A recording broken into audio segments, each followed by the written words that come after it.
Okay, moving on. We have a geometry problem now. I happen to love geometry. But if you don't like geometry, you should know that the SAT problems are usually designed to test your very basic understanding of angles and maybe triangles and so on. So you don't need to be a total expert at geometry to solve all of the problems that could appear on the SAT. So here we go. In the figure above, which is a very complicated looking figure, two angles are given, but let's see what else is given. MQ and NR intersect at the point P. Okay, we can see that. And NP equals QP. Okay, I'll mark that on the drawing. And MP equals PR, which I will also mark on the drawing. What is the measure in degrees, of course, because everything is in degrees, of the angle QMR? Okay, now I see that triangle MPR is isosceles, and that will probably tell me everything.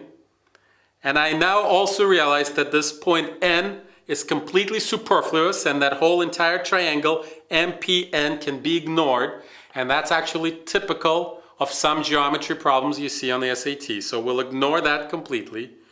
So all we need to pay attention to here is the fact that triangle MPR is isosceles, and its external angle is 60 degrees, which means that the two internal angles that are opposite of the vertex P add up to 60 degrees. That's the fundamental property of the external angle.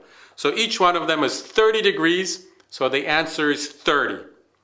Now, if you're not so comfortable with external angles, then you can see that angle MPR is 120, because it's 180 minus 60. So it's 120. And now you can remember the theorem that the sum of all angles in a triangle equals 180. So the other two equal angles share a total of 180 minus 120, which is 60 degrees. So we just derived or discovered that exterior angle theorem. And being equal, each one of them is 30 degrees. Whatever way you approach it, the answer is 30 degrees.